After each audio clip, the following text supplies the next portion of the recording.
Good evening, everybody. Welcome to another one of our Take Better Photographs webinars. This is, in fact, episode 8 and will probably be the last one in the series. I think 8 episodes is quite enough. I've covered pretty much everything I wanted to cover in terms of camera operation, shutter speeds, apertures, depth of field, and so on. So if you've watched those videos, either on YouTube or live with me, like now, then you should have a pretty good understanding of how things work. That being said, understanding how to take pictures and understanding what apertures and shutter speeds mean is absolutely essential, of course. But at some point, you've got to point your camera at something interesting and capture a picture. And this evening, I want to talk to you about what you might point your camera at. How do you choose what is a good photograph? What might pique your interest in terms of subject matter? So I've got a concept that I want to share with you this evening, which I think might help you in that. So hopefully everybody can hear me okay. So I can see we've got a couple of people already joined in, and also Jacopo from Italy. Ciao, welcome. It's nice to see some people from overseas joining in as well. So really, this idea of photographing or what to photograph is something that we need to talk about, because again, I know people will master the camera, they master all the techniques, and then they go, now what am I going to do? So I'm going to share this concept with you. So let me just come to my other screen. Take Better Photographs, episode 8, building blocks. I'm down here. Now, building blocks. What do I mean by that? What should I take a photograph of? And this is me in northern Queensland, at a place called Nandroya Falls, which is not that far from Cairns on the Palmerston Highway. Yeah, back online. Good. Thank you, Jason. Clearly, I'm photographing a waterfall, and that was why I went to that particular place to photograph it. So there is my subject. I had a particular thing in mind to photograph, waterfalls. But the thing is, this is the question that I want you to ask yourself occasionally, or when you're next out taking photographs. If you stop and take a photograph of something, can you answer the question, why exactly did I stop and take that picture? What is it about what I saw that made me want to capture it in some fashion? What exactly? And an answer, it's a nice picture, doesn't really work. What exactly about that thing that you saw makes it a nice picture? And I have this concept called of building blocks and templates, visual templates, which I would love to claim credit for as a concept, but it comes from an author, photographer called Michael Freeman, who you may know of. He writes really excellent photography books. He's an excellent teacher. I would recommend his photography books. There's The Photographer's Mind, The Photographer's Eye, there's 3 in a series plus a whole bunch of other ones. He has a really good way of articulating what he's talking about. And something I picked up from reading his books quite a few years ago was his concept of mental templates. What do I mean by that? Well, scenes are made up, obviously, of a wide variety of things, elements, and we can call those building blocks. I mean, these 4 pictures here, what I'm seeing here is color and texture and graphic shapes. Now, those 3 things are obviously common to those pictures, but they pique my interest. Personally, I like interesting textures, strong colors, and graphic shapes. And that's personal to me. Some people might find those things completely banal and they're all about action or people or weather or I don't know. But those particular things in the picture prick up my ears. So these pictures, I would say, what made me take these pictures was, first of all, interesting convergences of color, graphic shapes, sort of cubist look, and texture. So these are all in Cuba. 3 Cuba ones, bottom left actually India, but it doesn't really matter for the purposes of this. So those are 3 of the building blocks which I bring with me when I'm out and about, my templates. And the idea, if you can follow me with this, back online, good, just checking. Andrea, hi from Berlin. Hey Andrea, how are you? V Gates. We've got Sydney, Eric. Hey Eric. William, welcome back. Who else we got? Pam. Hi, Pam from Alice Springs still, hopefully. Quite a few familiar faces here. That's great. So back to the story. This idea of templates is that you are, how can I put this? You are viewing the world, and in your back of your mind, if you like, you have certain aspects of photographs that you personally like. And as you see different things, you're matching those to the things that prick up your ears and make you interested. For instance, this picture here, strong color, backlight, cast shadow, simple, graphic, single person, texture. Those 7 things are little templates that I carry around in my head all the time. And when I see something in front of me that matches 1, 2, 3 or more of these little templates, and there's lots of them, we'll go through quite a few in a minute, that's what attracts my attention. So in this particular case, it was probably the color.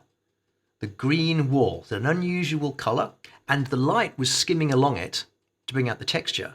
So that's like, oh, this is interesting. What I need now is a person to come along. So then we've got the person. The person casts your shadow. It gets better and better. So I've really got 7 things here which work for me. And the more of your little building blocks that you can bring to a photograph or extract from a photograph, the better. And that's what makes a strong image. So I hope I'm being clear with this, because I think if you consider this concept, I'm hoping it will make sense in terms of how you think about what's presented in front of you when you are walking about looking for photographs. Now, clearly, when you are directed towards one particular thing, like go and take a picture of this or that, or you've got something in mind, like photographing that waterfall, that's a little different. But if you're out and about, particularly with documentary, travel photography, or just out for the day, just having fun, you will be bringing these sorts of concepts to whatever you see. So here's another example.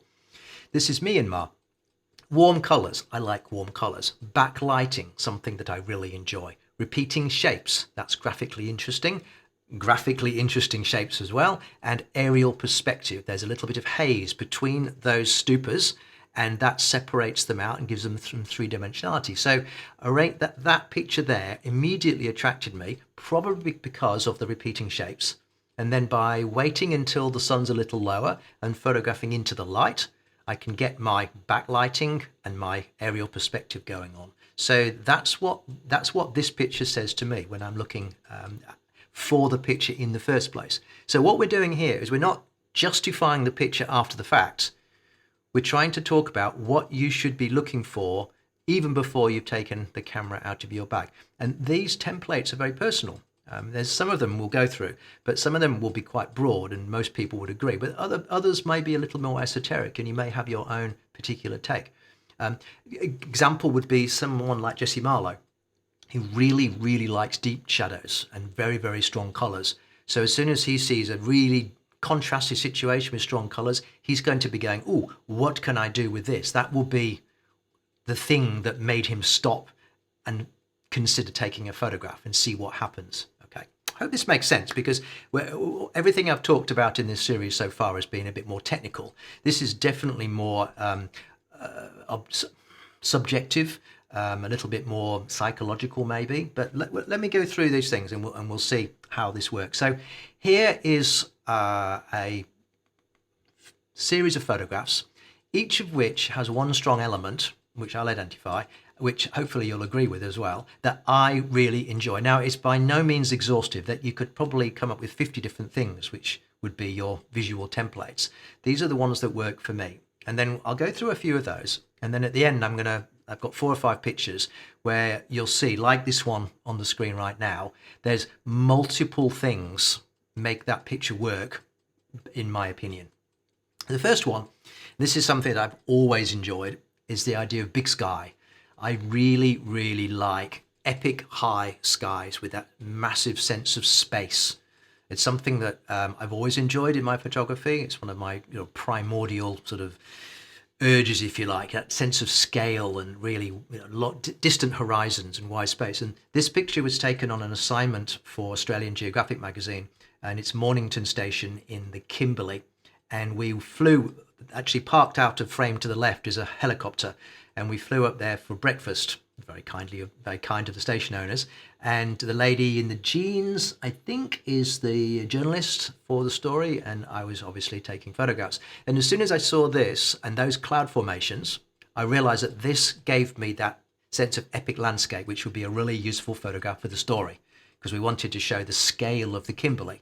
So there I think it's Fitzroy River in the distance, and this is one of the big bluffs looking over the station property itself. So immediately, big sky. Then what do I do with it? So there's a few other elements here. Small figures in the big landscape. That's another thing. So that gives it some scale. Warm colors, color contrast, graphic diagonals. It's all going on. So, but big sky was the thing that really piqued my interest here. This is Laos. This was actually traveling between two towns, and we stopped just for a leg stretch because it's very quite mountainous in the middle, and I hadn't even seen this pitch till I got out of the taxi and I looked back, and this is what we'd been driving through, and these amazing clouds were just billowing over this incredibly jagged, sort of, I don't know, primeval looking landscape. And it was this is the simplest picture in the world to shoot. It's almost a snapshot, but it was the big sky that got me interested. Then we've got things like the contrast, and we've got the jagged shapes, and which could be called texture. And these all tick my boxes in my head. Bing, there is the shot to be taken. Then it becomes a case of composing it, framing it, what lens should I use? And that comes back to the discussion we had a while ago about composition, which is essentially framing. Where do I put the elements in the frame? But once you've got to the point of there is my interesting thing, then the composition techniques take over. And that's when you have to try and organize and frame and choose your focal length and so on.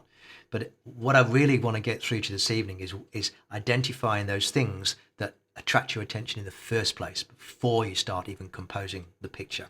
So please do throw questions at me again in the chat. Very happy to delve into those. I shall proceed. Now, chiaroscuro, I hope I pronounced that correctly, is something that the old master painters used to use a lot. And in particular, if you look at the works of Caravaggio, and that's essentially very high contrast, very minimal midtones, and a lot of shadow.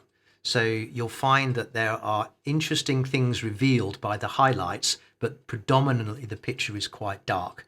It's a very broadly used term, and I'm sure I'm misquoting it slightly here, but essentially it's this sort of effect. Like this is a performer at Circular Quay in Sydney against a shaded background, and all you can really see are the shapes of his face, his hands, and his t-shirt. And that's classic high contrast, and there's not much in the mid-tone there. So it's not only high contrast, but it's also lacking in mid-tone. So you've got the highlights which define all the shapes, and then you've got the shadows. And there is, I don't know whether you can make it out on the broadcast feed, but there is texture and detail in that background that I can see on my screen here. So it's not just black. But that's it. Available light is just pointing somewhat more into the light. So the background shaded, and you've got this lovely effect. So that's not posed or anything. That's a grab shot, a street photograph, if you will. So that's light and shadow. This is Cambodia, same idea. It's all about the rim of light around this monk's head. It picks up the smoke, it picks up the incense sticks, and it picks up the texture of the ground and the stone flags under his knees. So again, you've got that very, very strong contrasty effect, and I really enjoy that. So when I see backlighting, high contrast, deep shadows, it gets me thinking about what could I do with that? How can I make these shapes work by moving myself around and changing my framing? I find that a very powerful image, and I particularly in black and white.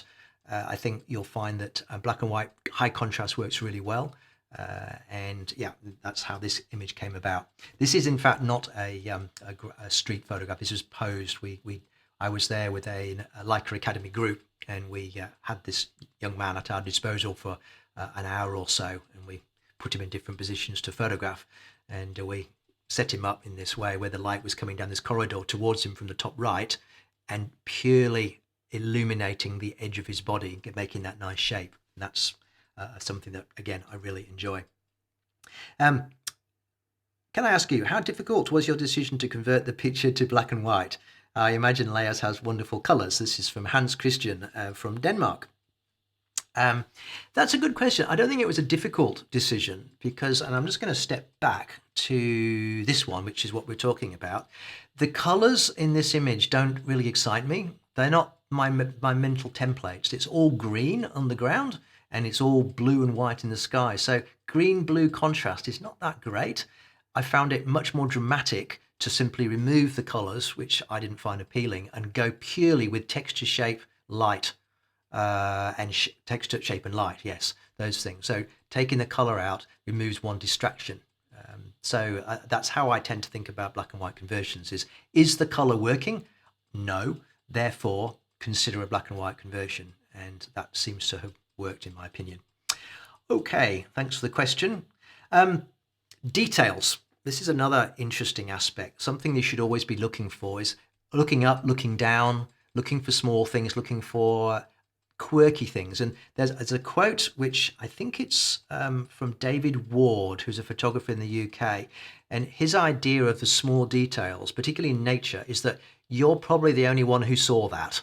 So you could make a familiar landscape into a very small, personal, intimate image by looking at the details. So that's an interesting concept. In this particular case, this is Blenheim Palace in the UK, and this is looking straight up. Now, if you've just been looking horizontally, as one does when one wanders through these amazing buildings, I would have got some interesting pictures. But as soon as I looked up, I immediately saw the graphic lines, the interesting tones, the warm tones, interesting shapes, a lot of convergence of parallels. These are all templates that I'll bring to my vision. So, and it's also slightly abstract because you don't really necessarily realize you're looking up until you interpret the picture and you realize, well, you must be looking up. So this is something I would recommend, looking down and looking up and trying to extract details from the scene which are indicative of the bigger picture. On the opposite end of the scale, you've got something like this. This is just some old railway bolts that I found in the dirt around an old railway yard. Might have been out near Blackhall in Western Queensland. I've arranged this on an old concrete tank. So it's just a little detail that's, again, texture, shadows. It's backlit. You can see the shadows from the top left to the bottom right. Warm evening light, detail, interesting textures. There's 3 or 4 templates which I would have brought to this. I did set this one up though. So, but still, the idea was given to me by seeing the bolts lying in the dirt, seeing the light. Oh, hang on, there's some nice warm light here. Interesting textured tank with cross lighting over it. Okay, I can combine those objects into something interesting, but I've got to see it first. I've got to have the idea provoked from my visual templates.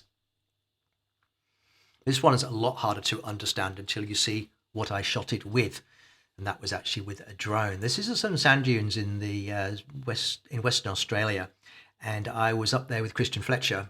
We both had our drones, and we were doing some work on our way to a rodeo up in Mullawa. And he said, I know these really cool sand dunes and let's go there right as the sun goes down. So what happens here, and there's a couple of things here in my template list. First of all, we've got color contrast.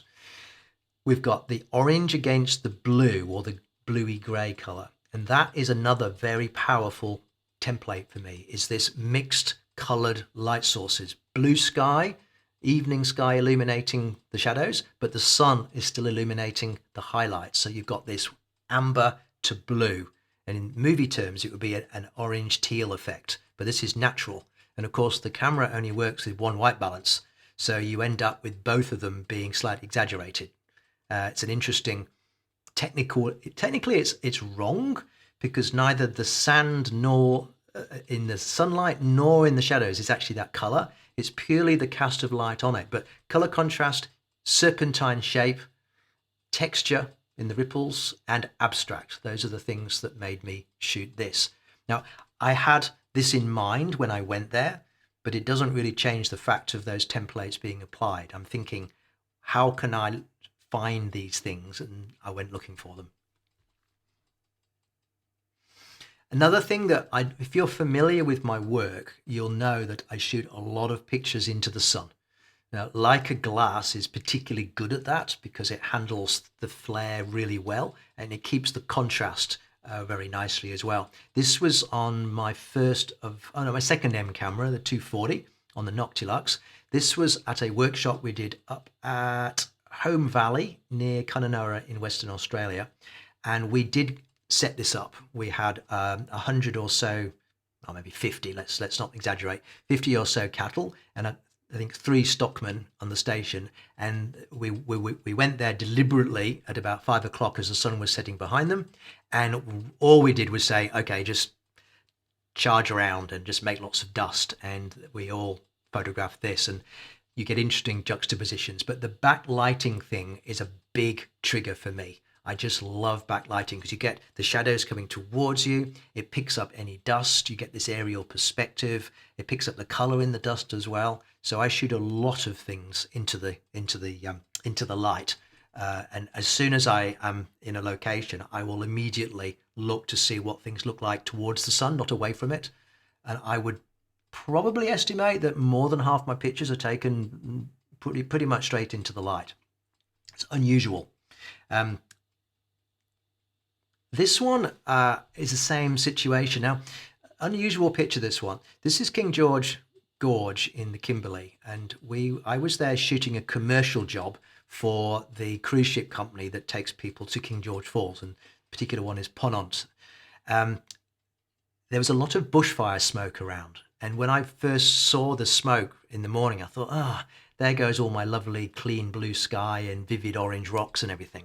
But then when I got into the gorge, I realized that by shooting into the sun, I could work with this haze, and you get this lovely stepping effect of the shapes from darker, nearer subjects to lighter, less contrasty, further subjects, which is aerial perspective, which is another one of my templates, and it gives it this nice three-dimensional effect. And the light reflects off the water and gives you these nice effects down here with the white ripples on the water, the wake of the zodiac, and it just works. It really does. It's much more interesting than with the light behind you, which flattens everything off, makes it very two-dimensional, and you'd have just got this slightly murky image with the blue sky being really wishy-washy, completely boring. Into the sun, contre jour backlighting. So that really works for me. All right, this one is going to trigger a few people. This is an old picture, and I put this one in because if you look carefully, you'll see there's a complete lunatic perched on the end of that rock, which is in the Blue Mountains. And that, of course, you probably guess where I'm going with it. That lunatic is me. So I didn't actually take that photograph. I had a colleague shoot it for me because I wanted this figure in this photograph, and he wasn't game to stand there, but I do a lot of rock climbing and I'm not afraid of heights, so I did go and stand out there. But the small figure in the landscape is one of my visual templates, and it's all to do with scale, because if you can have that small figure, particularly when it's small enough that you don't immediately see it, then you see the image, you see the subject, and you get a sense of the scale maybe, but suddenly you realize that maybe it's a lot bigger than you thought when you see that little figure. So small figure in the expansive landscape can be very effective. So it's not a picture of the person. The person is there purely for scale and adding that little point of interest that when you see that figure, everything snaps into focus and scale as well. Now, a small figure can be something else like a boat. So this is also an older photograph shot on film, 6x12 film in this case. This is Hill Inlet on Whitsunday Island. Whitsunday Island. So it's basically Whitehaven Beach is the beach over here. That's Whitehaven. And this is Hill Inlet, and the most astonishing colours, particularly at full tide. It's an old image from my gallery that I used to have in Brisbane, but the boat in the shot gives it the scale, and it completely makes a little point of interest. So small figure in a landscape. I will seek this out. I will even set it up these days. I'll get someone to drive my car out into a scene, or I'll get someone to stand there or whatever, but it really makes the image, in my opinion. Without those boats, you'd have great difficulty in working out the scale. It could be fairly small, it could be really big, but you're never quite sure. As soon as you see those man-made objects, and they need to be small and not dominating it, otherwise it's a picture of that man-made object. This is all about the scene. not about the actual man-made objects themselves. But that's a massive template for me. That's scaring. Okay. This is an obvious one. I can't think that there will be many photographers out there who don't get excited when they see mist and fog. Any atmospheric effects that nature provides are always photographically worthy, I would say. And again, shooting into the light, there's a good chance that you're going to get those crepuscular rays bursting out from where the sun is, of course, particularly when it's very, very low. And you just never know what you're going to get. So as soon as I see fog, when I get up in the morning, when I'm out and about on my trips, I just when I get out there, I can't help myself. I want to just rush out and grab something, because sometimes it works, sometimes it doesn't. And in this particular case, this next one, this is a photograph that I've been waiting to photograph for a long time. This is Brisbane from the Mount Coot-tha lookout. And I don't live very far from the lookout. It's about 20 minutes, but you need to be there at exactly the right time in the winter with exactly the right conditions. I've been there before with fog and you can't see any of the buildings. I've been there before with fog and it's too low, but there's a particular time when you get the fog about halfway up the skyscrapers. And at way before dawn, when that first little bit of light is peeping up on the horizon, you can see through the clouds to the streetlights as well. It only lasts about 5 minutes, but you've got to be there at the right time on the right day with the right conditions. But that fog for me is a huge attractor, a huge template in my head. And then, what are you going to do with it? This is actually probably one of my favorite images ever. I really, really like this picture. Leica SL 90mm Apo Summicron M. There we go. Another fairly obvious one. If you're going to find some reflections, they might as well be perfect. So if you've got still water, do something with it. Just, repeat the shot. Obviously, I've got interesting light. It's backlight again, because the sun is just out of frame to the right. It's symmetrical, which is something else. It's a reflection, so of course it's symmetrical. It's reasonably graphic, a little bit abstract, but it's really the reflections that got me excited. So when I went down to, I think this is Lake Wanaka in New Zealand, as soon as I got there in the morning, completely calm water, I'm going, wow, okay, what am I going to do with these reflections? And then we've got a bit of light happening, and I've framed it so the horizon is bang in the middle to maximize the effect of reflections, because obviously they're equal, they take up equal part of the picture, and an easy one. So reflections, tick that box. Now, aerial perspective is again something which comes with photographing into the light. So a lot of these things I'm talking about are very interrelated. So if you get one, you often get another. This is Mount Warning, taken from Coolangatta on just south of the Gold Coast in southern Queensland. So that apparently is the first peak that on the Australian mainland that catches the first rays of light in the morning, because it's quite high up and it's not far from Byron Bay, which is the most easterly point.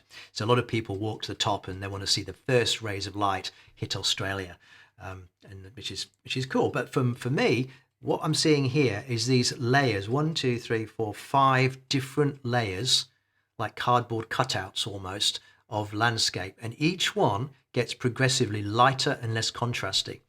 And this is classic aerial perspective showing depth, because objects get lighter and less contrasty the further away they are, and we know this because we see it all the time in the real world. So as soon as you see this sort of stepping away from you in terms of contrast dropping, and also it'll tend to get a bit cooler in the distance. Not this one, obviously, it's very, very orange, but it gives it that sense of depth, because you know that those ridges recede because one overlaps the other. So it must be in the distance, and it gives a very strong sense of three-dimensionality.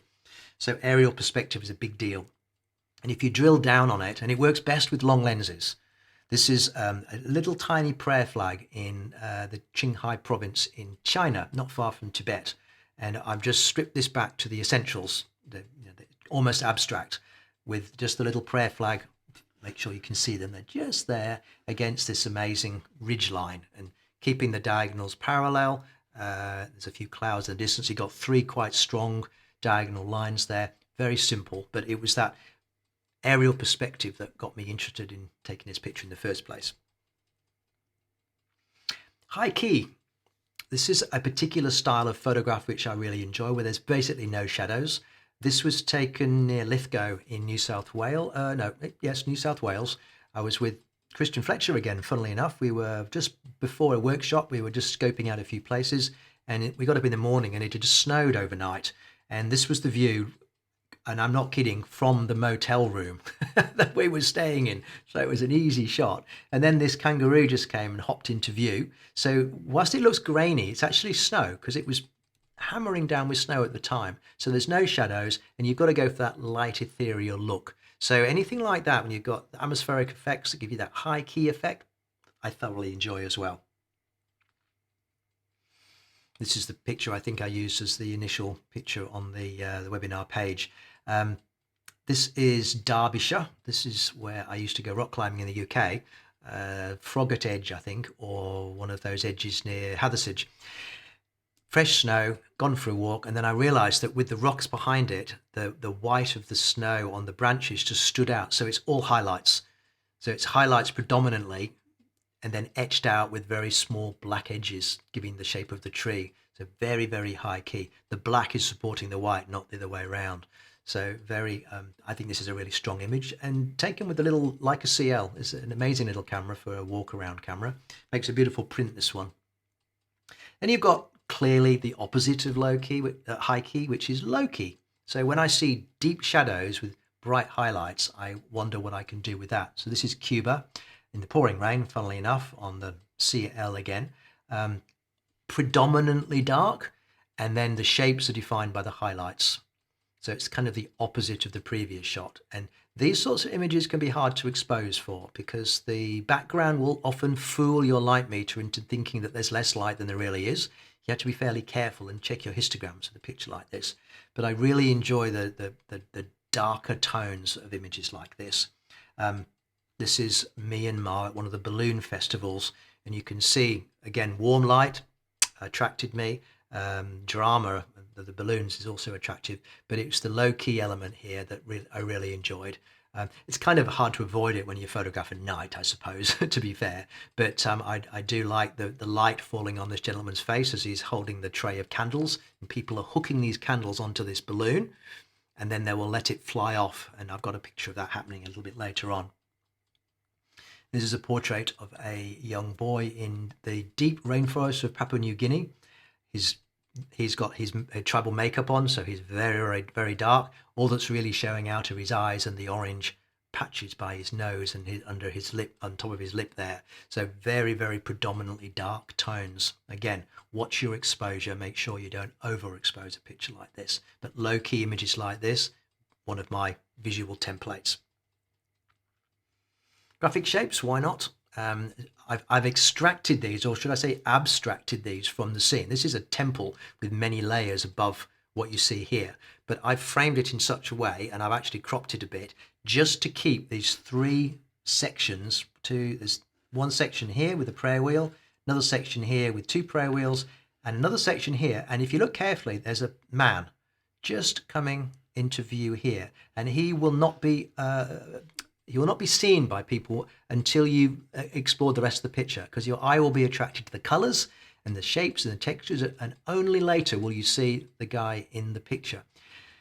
There's an interesting story with this one, because one of the things that you'll find when you're doing travel photography is that there are certain cultural things which, if you can get on top of, will help you with your photography. And what I'm referring to here is that in this particular place, anybody who spins the prayer wheels on the locals, they always go round clockwise. So this gentleman here had already been past me, and I knew that he would have to have gone all the way around the back and around the side to continue. So I knew he was going to come back, and I got that information from the guide that I was using. So sometimes these things can be really interesting to pick up, because it means you can predict what's going to happen next. So small figure in the scene we spoke about before. So there's small figure, graphic shapes, strong colors, graphic, repeating patterns, all sorts of things going on here. All mental templates for me. Hans Christian, Cuba, awesome pic. Is the pic taken handheld? So this is going back to this one, I would imagine. Handheld, yes, this is 3200 ISO. wide open at f1.4 and probably around about a 250th of a second. I'm guessing, but the cars are moving. Might have been at 125th, but definitely handheld. It was very hard to use a tripod in that situation. Those cars are actually moving. They're not parked. So you can just see the raindrops at lines, not dots. So that would mean that the shutter speed would have to be around that 125th mark. If it was 1,000th, there'd be dots rather than lines. So yeah, thanks for the question, Hans. All right, moving on. So graphic shapes again. Probably see here backlighting again, and strong colors again, and strong warm colors again. Maybe you're starting to see a bit of a theme here with my photographs. This was in Myanmar again. This is a place where they make these big parasols, and we were being shown how they make the parasols behind where I'm stood. But I turned around and I saw this lady was painting with a kind of varnish the top of this umbrella, but because the sun was behind her, it was casting her shadow onto the bright yellow fabric. Immediately, there's a photograph. Now, what can I do with it? So I used a telephoto lens and got really tight in, eliminated any distracting elements, and I just kept her hand at the edge of the frame. And she kept moving her hand out of frame and then back again, and that was the shot. So it was a case of just waiting for the elements to line up, but what triggered my interest in the first place was the shadow cast onto the yellow by the backlighting. So yellow backlighting, graphic shape, slightly abstract, and and textured as well, I would say. So this was like so obvious when you see it. Strong color. This is an old shot from Lake Eyre. This was the very first assignment I ever did for Australian Geographic magazine, and this was taken with a 400mm lens at dawn. And the reason the color is so strong is not because the whole sky was that color, but if you shoot with a really long lens, the color on the horizon alone is really intense. So the longer the lens, the more you're condensing that color. And this was taken on a tripod at 1/4 of a second, and you can see the bird in the middle has blurred as it takes off. So it was a fairly low percentage shot, in that I've got lots of pictures like this which are not focused, which are kind of wobbly, but this one worked beautifully. So the strong color here was what attracted me in the first place, plus the reflections of the birds, plus the fact that it was the reflections of the birds, and the fact that it was Lake Eyre and it was important to the story. But you know, that's another thing entirely. So again, strong color, red outback sand. There's probably more to this than just strong color. You've got texture, you've got repeating patterns, you've got a sense of struggle, maybe, of the little plants just growing. So this is a found shot. This is literally as I found it on the Leica Q. So that's a 28mm lens. So yeah, the strong color of the red dunes. Funnily enough, there aren't that many really red dunes in Australia. A lot of them are kind of orangey, pale, wishy-washy color. You've got to know where to go to find the really deep oxide color ones with all the nice clean ripples. Now here's another unusual one. Again, this is an older shot taken on film, but it's mixed white balance. I did allude to this earlier, but when you've got a subject that's not illuminated by the sun directly, but is reflective, and let me just sort of backtrack slightly. What you're looking at here is a chute going down. So this is a waterfall, water running over rock, right the way down to a pool down here. Now, because it's at the bottom of a deep gorge, the only illumination is the blue sky straight overhead, which makes the light very blue. But the sun is illuminating the rocks higher up in the gorge. And if you get the right angle, you get a reflection of the red rocks out of frame in the shiny wet rock. And because the camera can only have one white balance, you get this odd effect where you get this blue and orange in the same shot, neither of which are strictly correct, but they give this great color contrast. And orange and blue is the most appealing of all the color contrasts. And if you can work with that, when you see that orange-blue contrast, you know you've got something to work with. And again, that's my visual template is, reflections, can I find something orange to reflect in the light in the shiny rock? Yes, and there's the shot at the right time of day, at the right angle. So not an easy one to shoot. This is in the Pilbara. This is Karijini, Hancock Gorge, I think. Then of course you've got moon and sun, Always interesting having the moon, particularly the full moon, in your shot. And this is where you need to probably anticipate to a certain extent. If you see the full moon, it will probably trigger you to do something with it, but you're better off knowing the full moon is going to be there before you get to where you need to be shooting. So I use various apps on my phone so that I know when the full moon is going to be, what date, what time, and then if possible, I'll try and be somewhere interesting to add to the fact that the moon's there. So it's all very well having a full moon, but you also need a photograph to put it in. And these are grass trees in southwest WA with the full moon. Now the moon would be rising because the sun was setting. So yeah, very useful. Same with this sort of thing. This is into the light, texture, slightly abstract, big sky, and the sun blasting forward into my camera. This is a good example of when film is really good at this sort of shot from donkeys years ago. Digital cameras are less good at straight into the sun. You often end up with this blob of white here. It's actually quite difficult to get a pleasing result. Film used to roll off really nicely and you got a nice color here, but that's just a limitation of the digital process with super bright highlights. So there are ways and means of getting around it, of course, but shooting into the sun like this and a little wisp of rain here, atmospheric effects, all these things trigger me into like, okay, there's a shot here somewhere. Okay. Now, this is a term you may not have come across. According to Wikipedia, the fount of all knowledge, this is in traditional Japanese aesthetics, wabi-sabi is a worldview centered on the acceptance of transience and imperfection. Now, it's a lot more than that. So before anybody comments that that's completely wrong, it's part of the concept.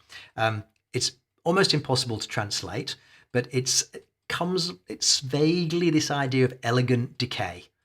Basically rusty stuff, which we all love. You know, peeling paint, old buildings, rusty cars, that's the wabi-sabi. And this was a term coined by Michael Freeman, who I did mention earlier. And I remember that resonating with me because I just wondered why it was that I've always been attracted to taking photographs of rusty old bits of gear and peeling paint on old sheds and so on. And I'm sure many people feel the same way because I've been in situations, in fact, once in India, we went to this amazing temple, but right across the road was this rusty old car, and my group got out of the car and they all went out of our car and they all went to the rusty car rather than the beautiful temple. And my guide was scratching his head going, but there's a great temple here. And they're going, yeah, but there's this rusty car, which is really awesome.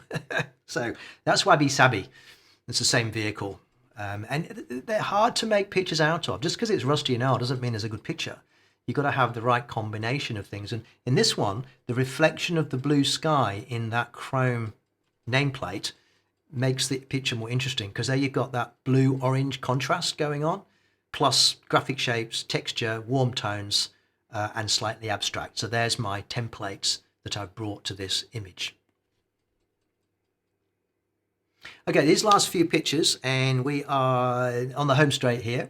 I could go on with many, many more of these templates. What I'm hoping is that you get the idea of what I'm talking about, and you need to start identifying your own templates, and you probably agree with many of mine. Please feel free, you can have mine. But in your own head, you'll have things that pique your interest, and it's all part of your own style. Now, some photographers have very distinctive styles, and they'll have a very narrow range of templates that they bring to their view of the world. And that means that they're fairly focused on a particular effect, which is to their credit in a way. It means that they won't do certain pictures. They have a consistency of look, which is actually quite difficult.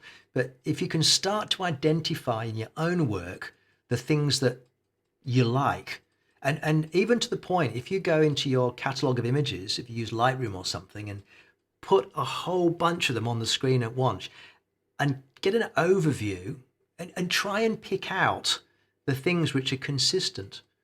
And then you'll start to get this sense of what it is that you like. And once you can crystallize those thoughts, it will help you when you're out and about looking for photographs. So this particular one, I did show you a picture of these balloons before. They're about 30 foot high. They're hot air balloons, and they're heated by a guy in the middle, which is this fellow here. is holding a pole with a great big burning, I don't know what you call it, like a torch. And they pump in hot air until the thing rises, and then it lifts these arrays of candles which spell out symbols. The whole thing is incredibly dangerous. These things go off, bang, they get set fire to the whole thing. But here we've got backlighting, we've got strong shadows, diagonal shadows, it's low key, there's graphic shapes, there's warm tones, and there's action and drama. So there's 6 things in this shot which I've identified as templates. So that's 6 things which make the picture work. If it had been 3 things, it might have been a good picture, but 6 things, it's a better picture, in my opinion. This one is taken at almost the same time as the previous picture of the cars, and I've used this picture before in a couple of my talks because I actually really like this picture. But look at what we've got. We've got 7 things going on here. We've got color contrast. That's what I would have noticed first, the red umbrella. And being on a rainy evening, I knew that the light was very blue. So immediately the camera is going to exaggerate the red to blue contrast. So then it was a case of finding a framing that worked and then waiting for a car to come past. And a blue car was really helpful as well. So limited depth of field is something I do shoot a lot of. Low key picture, so it's mostly dark tones. It's reasonably abstract because you can't see the person. It's not an obvious picture. Cool tones I enjoy too. And of course, dramatic weather. So there's 7 things going on there that I would have brought my templates to play on. And I really enjoy this picture myself. I think it's really fun. A couple more. This is Myanmar. So limited palette, something you've only really got 2 colors in here. You've got that sort of maroony color and you've got skin color. That's pretty much it. Then low key. So all of the kids are etched out with backlighting as well, which I did put that in there. And then there's this thing called odd man out. So if you've got a repeating pattern and that pattern is broken by one thing, that's another thing, a template that I bring to it. So the one child looking around makes the photograph. Without that, if you block that out with your hand, it's a bunch of backs of heads. But as soon as that one child turns around and looks at the kid behind, then you've got a completely different picture. So I was waiting for this to happen because I've seen the shot. It's attracted me for the backlighting, the repeating shapes and so on. And then I realized that I needed one more thing, and that was to break the pattern. And it was a case of waiting for somebody to look around and then quickly reframe it. So, yeah. This is Cuba again. Limited palette. So there's only really 2 colors in this, orange and gray, or white, gray, neutral. Blue shirt is very small. So we've got strong colors, limited palette, graphic shapes of the church, small figure in the scene, and also very simple. Something else that I like to do. I'm not sure if simple is a template or anything, or is it something that I might do after I've identified the potential of the shot. I'll simplify in my composition. But nevertheless, it's something that I do enjoy as a subject. This would be the second to last picture, I think. Let me just check. One more after this one. Limited palette again. Wabi sabi, graphic shapes, single figure in the shot, strong sky, not big sky really, though they're pretty dramatic clouds. I also missed one here, and that would be the orange and blue color contrast. So we've got all the primary colors in here. We've got red, green, and blue. But for me, it's the contrast of the pinky ochre colored walls and the ground and the blue sky as well. So I should have added that one in. That would give me 6 different aspects that excited me about the shot. And then last shot for this evening. This is also Cuba. And now we've got limited palette. So it's all reds and ochre colors. There's no other color in there. Wabi sabi, old rusty security cage around the window. Graphic shapes, clearly. Texture, irony. The guy's in a cage too, as well as the birds. So that's just that little bit of visual humor, I suppose, identifying something slightly ironic. And then warm tones. So there's, again, 6 things that would have attracted me to this shot. Probably the first one would have been the cages and the guy in the window. So I'm thinking cages, guy in cage, okay, there's something here. Then I would have had to move around to try and compose it in such a way. But the whole thing worked because there were so many things already there for me to work with. Then it became an exercise in composition after that point. So look, that's pretty much what I wanted to talk to you about this evening. Is this idea that you should be able to identify your preferences, your influences, the things that float your boat, the things that pique your interest, all of those things. And if you can do that, ask yourself this question, what made me take that picture, and try and drill down into the things that you enjoy. It's also a good thing to do to look at other people's work. Look at particularly books. The internet, up to a point, it's overwhelming. But books are, in my opinion, better because they're curated collections. If you go through endless internet stuff, and let me just come off this screen, you'll probably find that it can be quite overwhelming. But books in particular by one photographer, you can start to identify some consistency there. And you'll see things that you like, and you'll go, what do I like about that picture? Oh, okay, I like the fact that there's a pattern that's broken.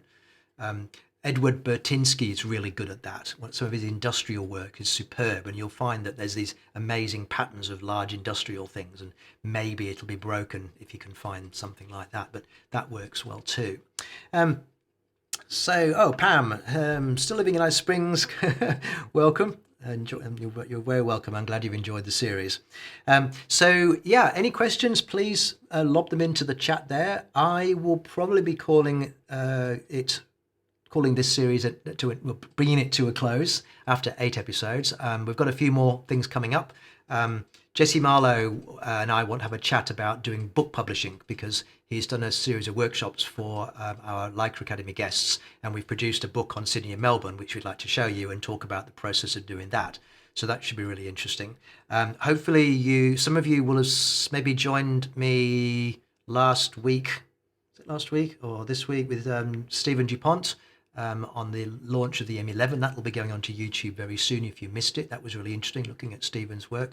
We have other ideas in the pipeline. So we'll still be doing these events at least monthly, sometimes bi-monthly. So do stay tuned. And if you haven't already done so, our newsletter will come out when there's something to tell you, and you can sign up for that on the Academy website. We don't send it out unless there's something new to tell you, so you're not going to get spammed or anything. So look, thank you so much for your attention this evening. If there's here's a question. Paul, you've obviously been to a lot of countries around the world. Which countries do you find have the most photogenic scenes? Oh my goodness, that is a difficult question. Look, I really couldn't say. I'd say all countries have photogenic scenes. It might not be what you expect, but there will be. There's colour, India, Myanmar, Central, Southeast Asia for colour. Landscapes, west coast of the States, New Zealand, northern China, endless really. People anywhere, really difficult one. So the key is to do some research and find the good bits before you go to a new place. But everywhere has something to offer a photographer who knows what they're doing. Some places are not that obvious, but the pictures are always there to be found. Oh, William says, good, no storms passing through Brisbane tonight. No, we're all safe, and I have my NBN connection finally now. So apart from that little glitch at the beginning, it should have been a smooth feed. All right, everybody, I'm going to sign off. So hopefully see you again in a month or so, and there will be a newsletter coming out in the beginning of March with some new dates for you. So I'll say good night for now.